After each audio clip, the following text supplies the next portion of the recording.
Sa ngalan ng Ama at ng Anak at ng Espiritu Santo, Amen. sumainyo ang Panginoon. At sumayo rin. At mga kapanalig, sama-sama po tayo magdiwang sa ating banal na piging ngayong araw ng Biyernes matapos ang Ash Wednesday o Miyerkules ng Abo, at gayon din po ang ating unang Biyernes ng panahon ng Kwaresma. At mga kapanalig, tatawagan tayo ng Panginoon na maging handa tayong talikdan ang anumang material na kagutuman natin upang tayo'y makasunod sa Panginoon. Kaya sa mga pagkakataon na tayo nagpadaig sa ating makamundong hilig at pagnanasa, humingi tayo sa Diyos ng awat patawad. Inaamin ko Sa makapangyarihang Diyos at sa inyo mga kapatid, na luba akong nagkasala sa isip, sa salita, sa gawa, at sa aking pagkukulang. Kaya'y sinasamo ko sa mahal na Birheng Maria, sa lahat ng mga anghel at mga banal, at sa inyo mga kapatid, na ako'y panalangin sa Panginoong ating Diyos. Kaawaan tayong makapangyarihang Diyos, patawarin tayo sa ating mga kasalanan at patubayan tayo sa buhay na walang hanggan. Amen. Panginoon, kaawaan mo kami. Panginoon, kaawaan mo kami. Kristo, kaawaan mo kami. Kristo, kaawaan mo kami. Panginoon, kaawaan mo kami. Panginoon, kaawaan mo kami. Manalangin tayo. Ama naming makapangyarihan, ang sinimulan naming kusang pagpapakasakit ay subaybayan mo ng iyong pagmamalasakit upang pinagtitiisan ng aming katawan ay maisaloob namin at maganap ng may katapatan sa pamamagitan ni Hesukristo kasama ng Espiritu Santo magpasawalang hanggan. Amen. Ang salita ng Diyos mula sa aklat ni Propeta Isaias. Ito ang sinasabi ng Panginoon. Ikaw ay sumigaw ng ubos lakas. Ang sala ng bayan ko sa kanila'y ihayag. Sinasamba ako kunway hinahanap. Sinusundan-sundan parang natutuwang ang kalooban ko'y kanilang malaman. Ibig palabasin na ang gawain nila ay matuwid at di lumilihis sa mga tuntuning aking ibinigay. Wari natutuwang sa aki sumamba at ang hinihingi hatol na matuwid. Ang tanong ng mga tao, bakit ang pag-aayuno natin di pansin ng Panginoon? Nagugutom lang tayo ngunit walang kabuluhan. Ang sagot ng Panginoon, pangsariling kapakanan pa rin ang pangunang layunin sa pag-aayuno.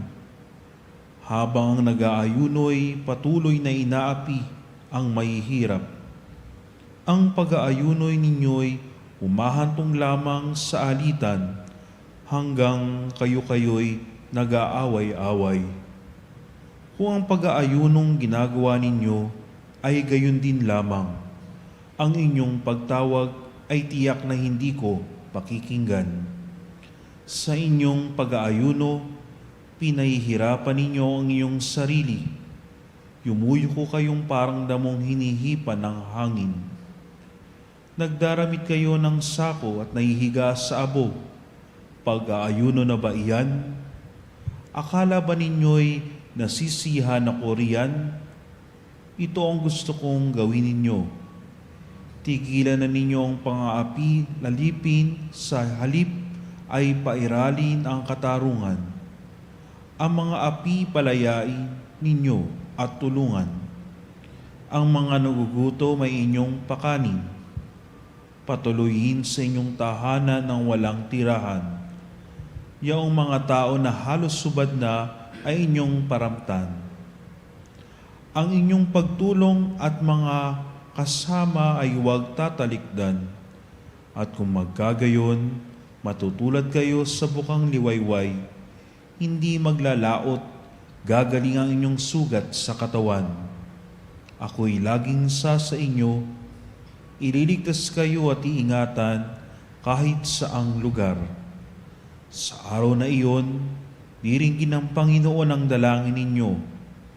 Pag kayo'y tumawag, ako'y tutugon agad. Ang salita ng Diyos. Salamat sa Diyos. Saan mong tugunan, tugon. Diyos ko, iyong tinatanggap, pakumbaba't pusong tapat. Diyos ko, iyong tinatanggap, pakumbaba't pusong tapat. Ako'y kaawaan, o mahal kong Diyos, sang-ayon sa iyong kagandahang loob. Mga kasalanan ko'y iyong pawiin, ayon din sa iyong pag-ibig sa akin. Hugasan mo sana ang aking karumhan, dalisayin mo ang aking kasalanan. Diyos ko, iyong tinatanggap, pakumbaba't pusong tapat. Ang pagsalangsang ko'y kinikilala, laging nasa isip ko at alaala.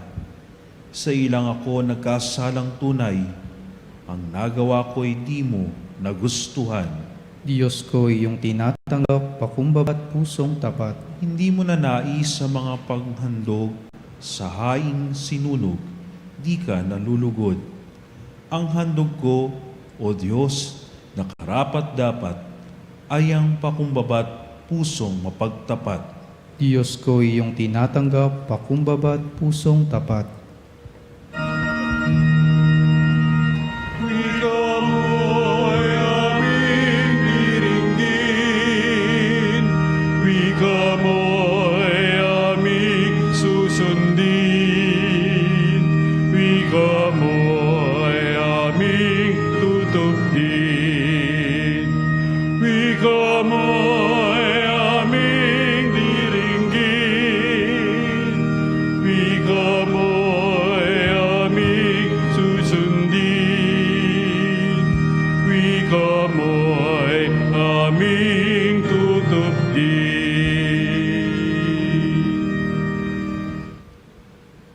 Sumainyo ang Panginoon. At sumayo rin. Ang mabuting balita ng Panginoon ayon kay San Mateo.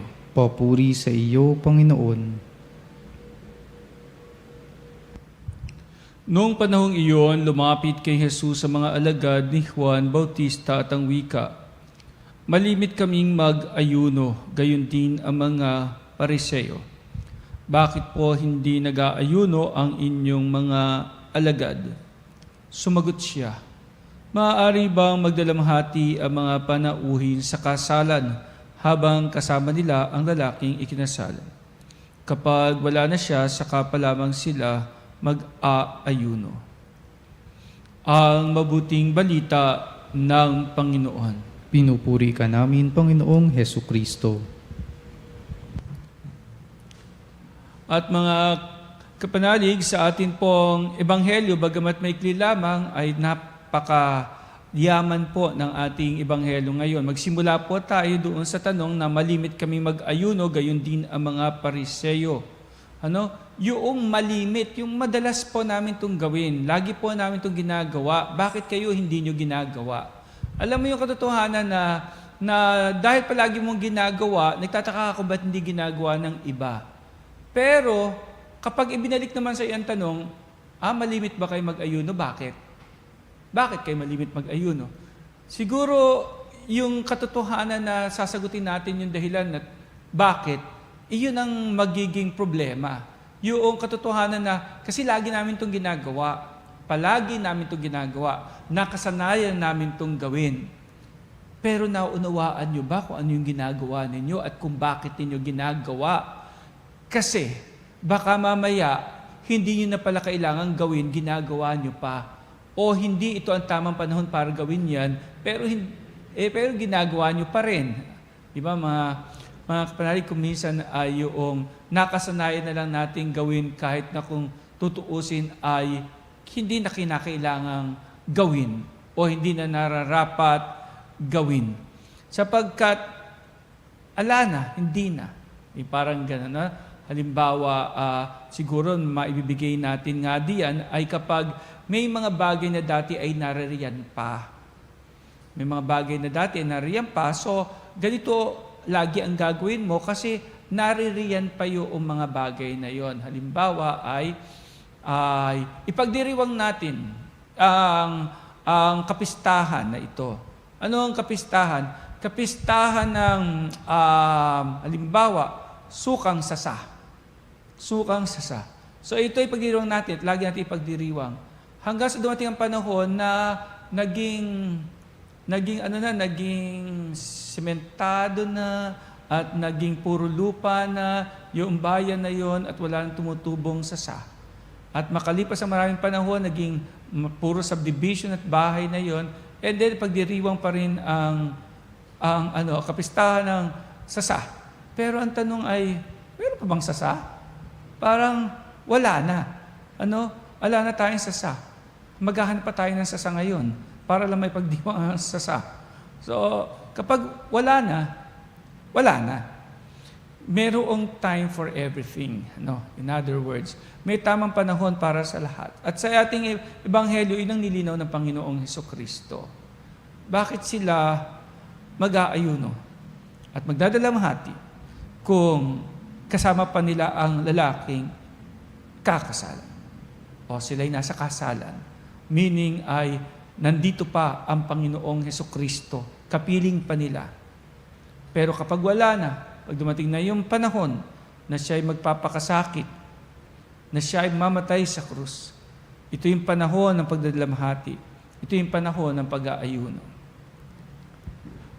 Ngayon, dumako tayo doon sa point na kapag ba ikaw nag-aayuno ay ibig sabihin talagang nagugutom ka. Yan ang tanong doon eh.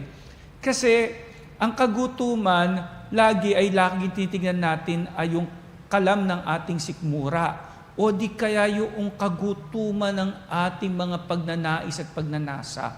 Pero paano kung yung mga ninanais natin, yung mga ninanasa natin ay hindi talaga yun ang makakabuti sa atin?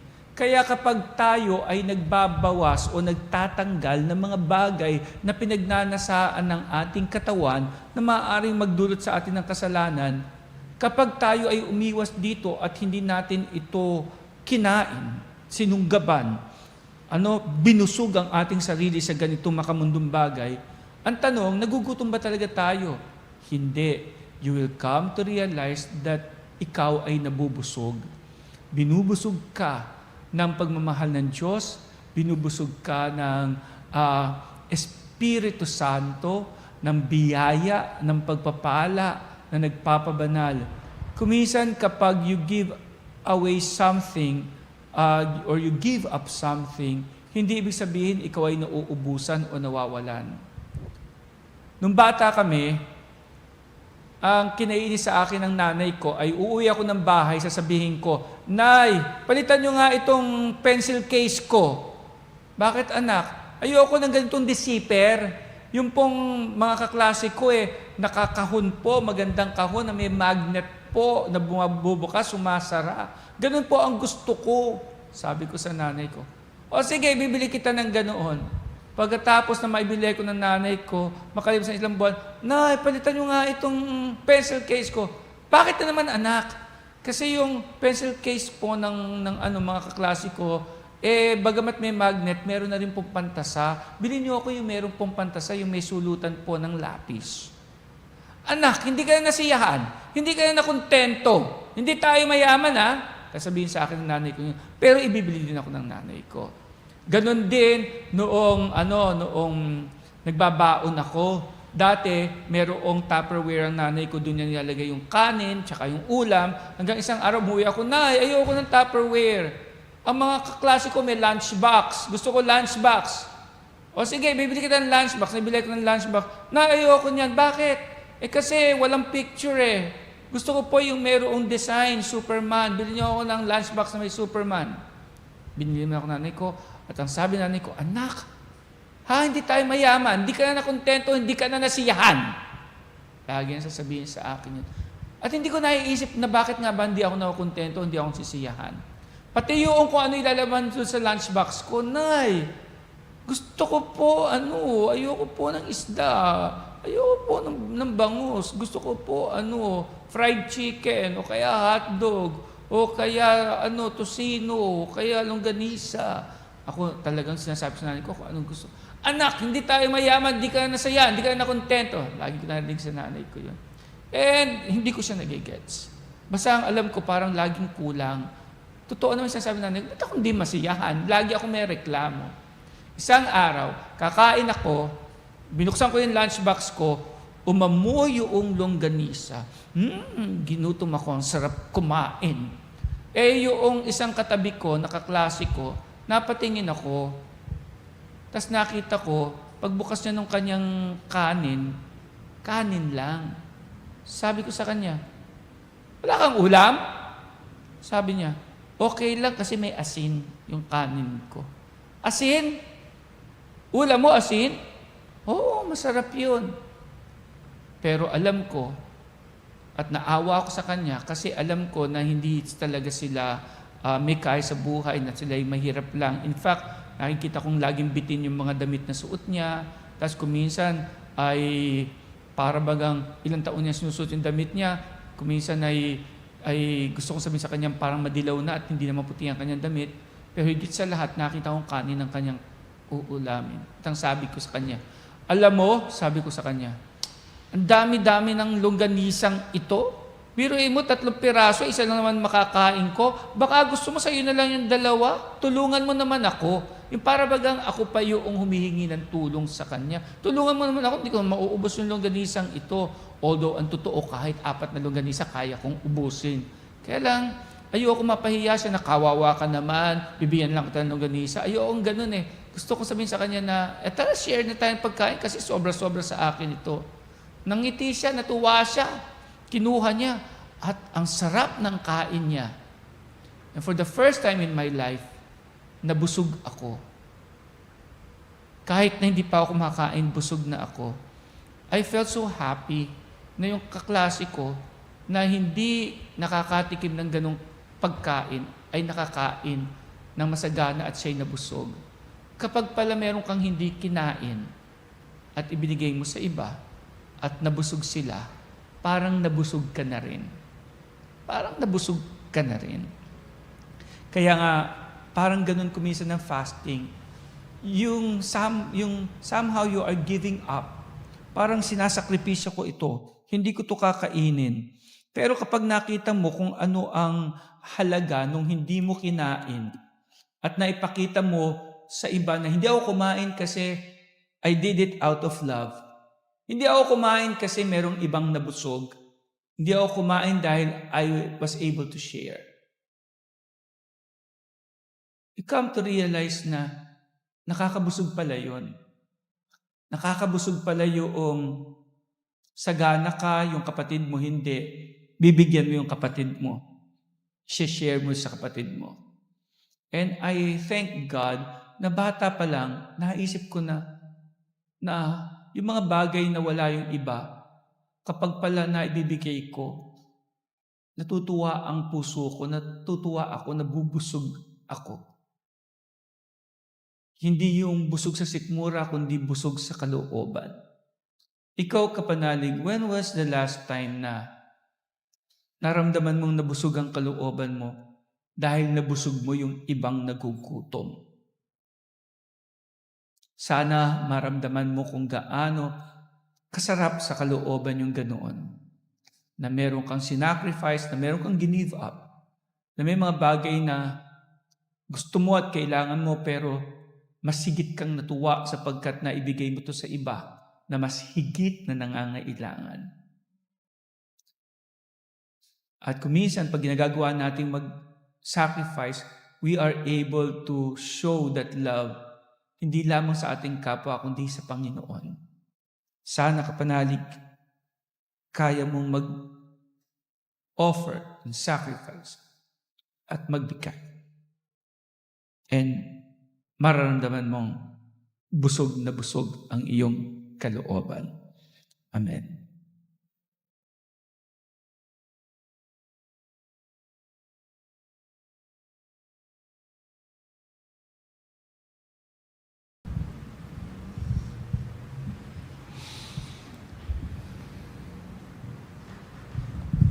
At mga kapanalig, sa pamamagitan ng pag-aayuno, binibigyan natin ang Diyos ng puwang sa ating buhay. Hilingin natin sa Panginoon na palakasin tayo sa ating pagpapakasakit upang matatag nating maituon ang ating mga isip at puso sa Kanya. Ating itugon, Panginoon, dinggin mo ang aming panalangin. Panginoon, dinggin mo ang aming panalangin. Bilang mga alagad ni Kristo, tayo naway makasunod sa mga utos ng ating Ama sa Langit.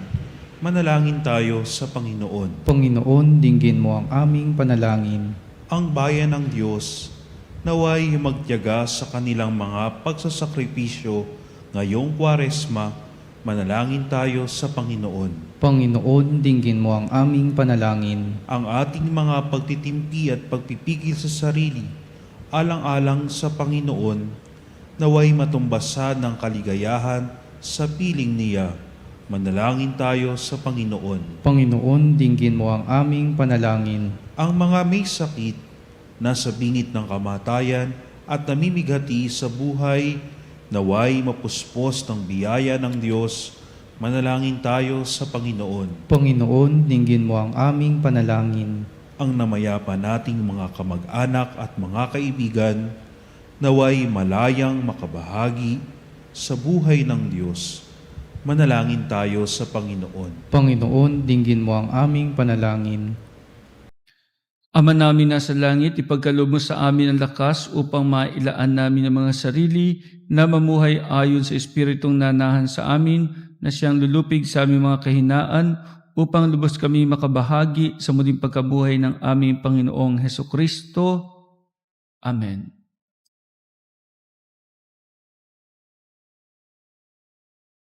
Kunin at tanggapin ang alay na ito, mga biyayang nagmula sa pagpapala mo.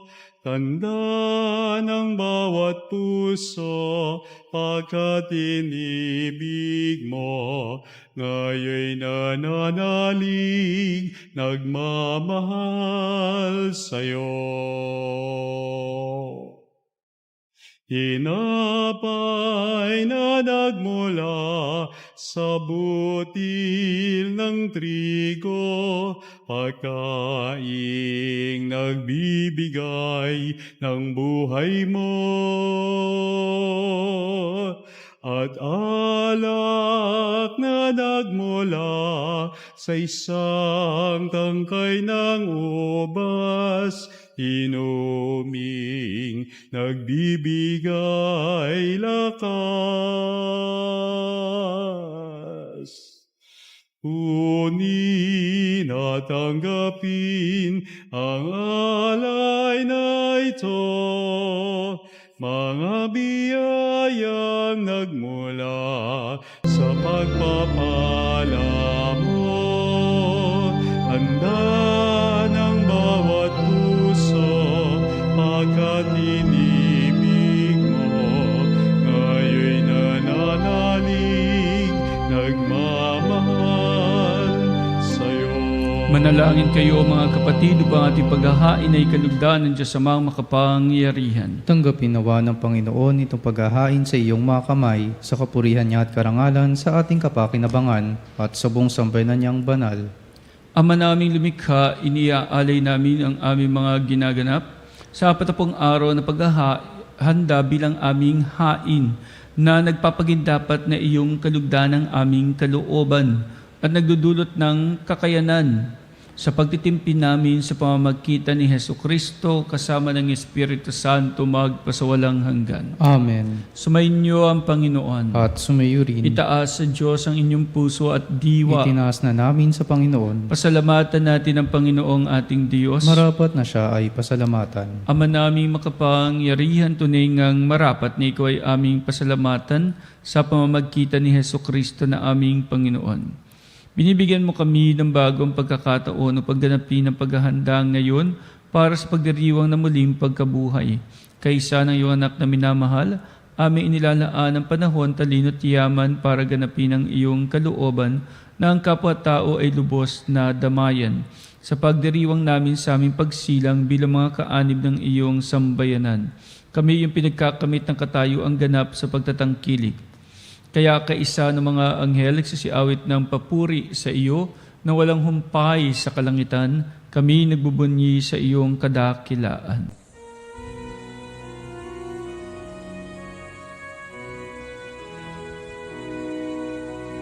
Santo, Santo, Santo, Panginoong Diyos ng mga hukbo, napupuno ang langit at lupa ng kadakilan mo.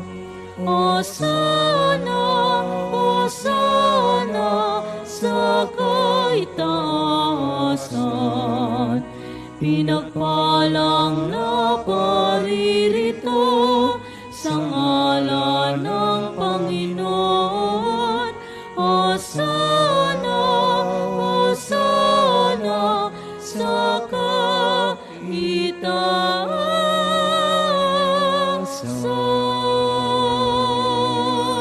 Ama naming banal, ikaw ang bukal ng tanang kabanalan, kaya't sa pamamagitan ng iyong Espiritu, gawin mong banal ang mga kaloob na ito upang para sa amin ay maging katawan at dugo ng aming Panginoong Hesukristo. Bago niya pinagtiisan kusang loob na maging handog, hinawakan niya ang tinapay, pinasalamatan kanya. Pinaghati-hati niya iyon, iniabot sa kanyang mga alagad at sinabi, "Tanggapin ninyong lahat ito at kanin. Ito ang aking katawan na ihahandog para sa inyo."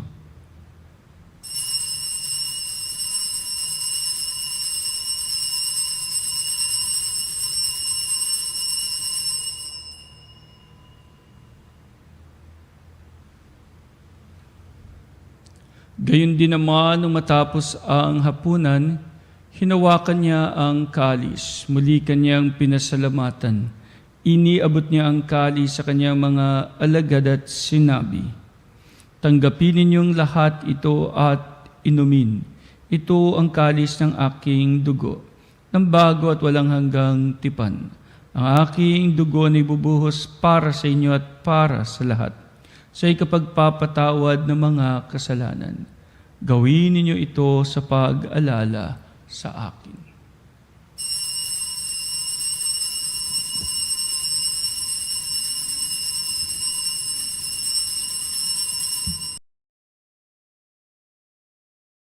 Ang misteryo ng pananampalataya.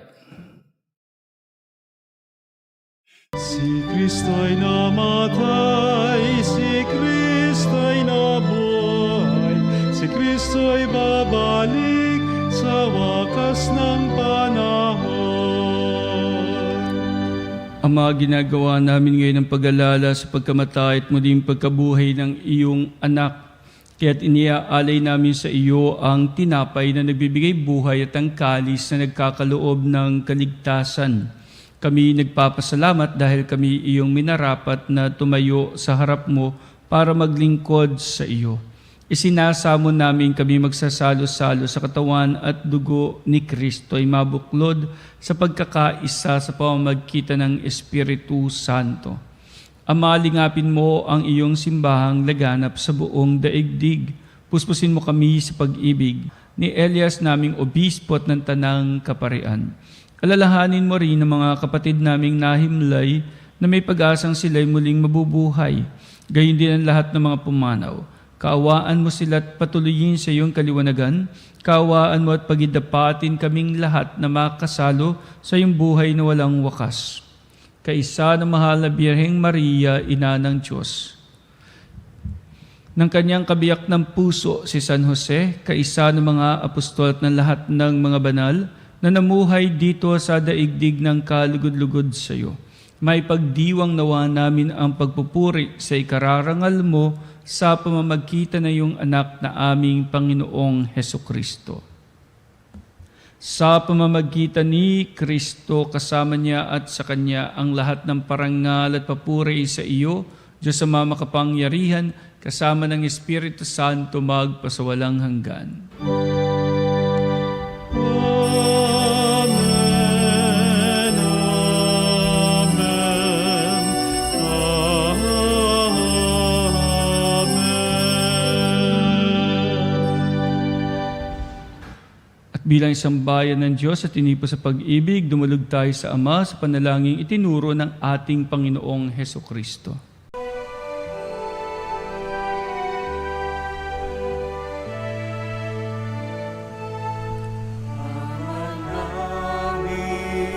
Sumasalangit ka, sambahin ang ngalan mo.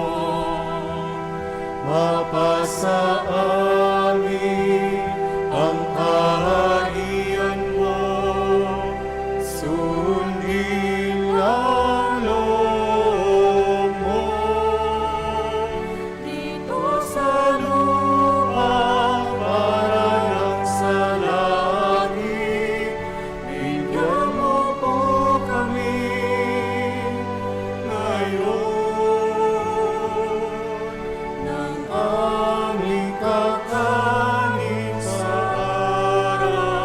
araw-araw at pagnawarin mo kami sa aming mga sala para ng pagpapatawad namin sa nagkakasala sa amin. At huwag mo kaming ipahintulot sa gusto, at iadya mo kami sa lahat ng masama. Hiniling namin kami adya sa lahat ng masama pagkalooban ng kapayapaan araw-araw. Iligtas sa kasalanan at ilayo sa lahat ng kapahamakan, samantalang aming pinanabikan dakilang araw ng pagpapahayag ng tagapagligtas naming si Hesukristo. Sapagkat iyo ang kaharian at ang kapangyarihan at ang kapurihan, magpakailanman. Amen. Panginoong Hesukristo, sinabi mo sa iyong mga apostol, kapayapaan ang iniiwan ko sa inyo. Ang aking kapayapaan ang binibigay ko sa inyo. Tunghayan mo ang aming pananampalataya at huwag ang aming mga pagkakasala. Pagkalooban mo kami ng kapayapaan at pagkakaisa ayon sa iyong kalooban, kasama ng Espiritu Santo magpasawalang hanggan. Amen. Ang kapayapaan ng Panginoon ay laging sumainyong lahat. At sumayo rin. Magbigayan tayo ngayon ng kapayapaan sa isa't isa. Peace be with you po, kapayapaan po sa bawat isa. Kordero ng Diyos na nag-aalis ng mga kasalanan ng sanlibutan, maawa ka sa amin. Kordero ng Diyos na nag-aalis ng mga kasalanan ng sanlibutan, maawa ka sa amin. Kordero ng Diyos na nag-aalis ng mga kasalanan ng sanlibutan, ipagkaloob sa amin ang kapayapaan. Narito ang ating Panginoong Hesukristo, ang Kordero ng Diyos, nag-aalis ng mga kasalanan ng sanlibutan. Mapapalad tayong inaanyayahan sa kanyang banal na piging. Panginoon, hindi ako karapat-dapat na magpatuloy sa iyo, ngunit sa isang salita mo lamang ay gagaling na ako.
Manalangin tayo. Ama naming mapagmahal, ang pagkinabang namin sa pagdiriwang na ito ay magdulot nawa ng kapatawaran sa aming mga kasalanan upang kami maging marapat sa iyong mapagpagaling na kabutihan. Sa pamamagitan ni Hesukristo kasama ng Espiritu Santo magpasawalang hanggan, Amen. sumaid niyo ang Panginoon At sumayo rin. at pagpalain kayong lahat ng ating mapagmahal na Diyos, Ama at Anak at Espiritu Santo. Amen. Humayo kayong taglay ang pagmamahal at habag ng Panginoon. Salamat sa Diyos.